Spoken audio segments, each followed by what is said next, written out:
آپ کے علم میں ہے کہ ہم نے ایک روایت کئی بار پڑھی ہے، نبی صلی اللہ علیہ وآلہ وسلم نے ارشاد فرمایا کہ اللہ تعالیٰ نے جنتیوں کا جنت میں جانا اور دوزخیوں کا دوزخ میں جانا یہ ٹوٹل مکمل کر دیا ہے کہ اس میں کوئی کمی بیشی نہیں ہو سکتی۔ اور جب نبی سرور عالم صلی اللہ علیہ وآلہ وسلم نے یہ ارشاد فرمایا کہ ہر ایک کا اللہ نے یہ فیصلہ کیا ہوا ہے، تو اس وقت صحابہ کرام علیہم رضوان نے عرض کیا کہ ہم وہ جو لکھا ہوا ہے اس پہ بھروسہ کر لیں، ہمیں پھر اعمال کرنے کی تو کوئی حاجت نہیں ہے، جب وہ لکھ ہی دیا گیا ہے۔ تو وہاں اللہ کے نبی علیہ السلام نے ارشاد فرمایا اعملوا فکل میسر، جو تم کر سکتے ہو وہ کرو، جو نیکی تم کر سکتے ہو آسانی کے ساتھ جو تمہیں میسر آئے اس کو کرنے کی کوشش کرو، اس لیے کہ جنتیوں کے لیے جنتیوں والے کام آسان کر دیے ہیں، دوزخیوں کے لیے دوزخ والے کام آسان کر دیے۔ اب جب یہ جملہ ہے تو ہر بندہ اس بات کو سمجھے کہ جو جنتی ہے اس کے لیے جنتیوں والے کام آسان ہیں، اور پھر جب یہ جملہ ارشاد فرمایا کہ جو کوئی نیکی کا کام کر سکتا ہے کرے۔ اب ایک اور روایت ہم نے پڑھی تھی جس میں اللہ کے نبی علیہ السلام نے ارشاد فرمایا تھا کہ کوئی بھی شخص کسی نیکی کو حقیر نہ جانے، جو نیکی کرنے کی توفیق مل رہی ہے اس کو کر گزرو، اس کو حقیر نہ سمجھو۔ اب ہمارے ہاں کیا ہے، ہمارے معاشرے کے اندر عمومی طور پر یہ رویہ پایا جاتا ہے کہ ہم کسی کو کوئی کام کہتے ہیں تو وہ کہتا ہے یار اچھا میں نا کل سے شروع کروں گا، یا میں جمعے کے دن سے شروع کروں گا۔ اب وہ جو جملہ اللہ کے نبی علیہ السلام نے ارشاد فرمایا کہ جو کوئی نیکی کر سکتا ہے وہ نیکی کرے اور اس کو حقیر نہ جانے، تو پھر وہ تو حقیر سمجھ رہا ہے کہ میں اب جو نیکی مجھے میسر ہے وہ نہیں کرنی، کل سے شروع کروں گا یا میں جمعے سے شروع کروں گا۔ تو اس لیے یہ معاملہ بہت اہم ہے کہ جو کسی کو کوئی نیکی کرنے کا موقع ملے وہ اس نیکی کو کر گزرے۔ کیوں؟ مسند احمد بن حنبل کی حدیث نمبر ہے 7827۔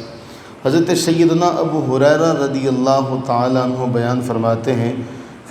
کہ رسول اللہ صلی اللہ علیہ وآلہ وسلم نے ارشاد فرمایا ان اللہ عز وجل لا ينظر الى صورکم و اموالکم، فرمایا اللہ تعالیٰ عز وجل تم میں سے کسی کی صورت نہیں دیکھتا، کسی کا مال نہیں دیکھتا، یعنی وہ ان چیزوں کو نہیں دیکھ رہا ہوتا کہ کرنے والا جو ہے وہ حسین ہے، کرنے والا گورا چٹا ہے، کرنے والا مالدار ہے، دولت مند آدمی ہے، وَلَٰكِن يَنظُرُ إِلَىٰ قُلُوبِكُمْ وَأَعْمَالِكُمْ، وہ تو دل دیکھتا ہے، وہ دل دیکھتا ہے، وہ اعمال دیکھتا ہے کہ ان میں اخلاص کتنا ہے، اس میں اخلاص کتنا ہے، محبت کتنی ہے۔ تو کسی کا اخلاص کے ساتھ کیا ہوا چھوٹے سے چھوٹا عمل بھی اس کی بارگاہ میں بڑا وزنی ہے۔ کیوں؟ ہمیں بتایا گیا نا، اللہ کے نبی علیہ السلام نے فرمایا کلمتان خفیفتان علی اللسان وثقیلتان فی المیزان، او کما قال، کہ دو کلمے جو زبان پر بڑے ہلکے ہیں لیکن ترازو میں بڑے بھاری ہیں۔ سبحان اللہ،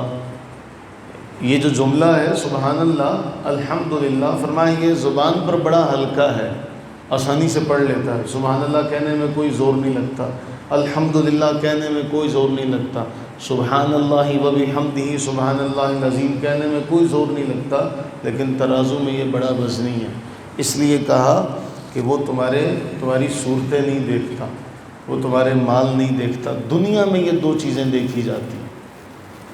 دنیا میں ان دو چیزوں کو بنیاد بنا کر آپ کی عزت، آپ کا رتبہ، سب کچھ انہی دو چیزوں کی مرہون منت ہوتا ہے کہ آپ کا چہرہ دیکھا جاتا ہے یا آپ کا اسٹیٹس دیکھا جاتا ہے، لیکن اللہ کی بارگاہ میں ان دونوں چیزوں کی کوئی وقت نہیں ہے۔ فرمایا میں صرف دل دیکھتا ہوں، اخلاص دیکھتا ہوں کتنا ہے۔ تو پھر ہمیں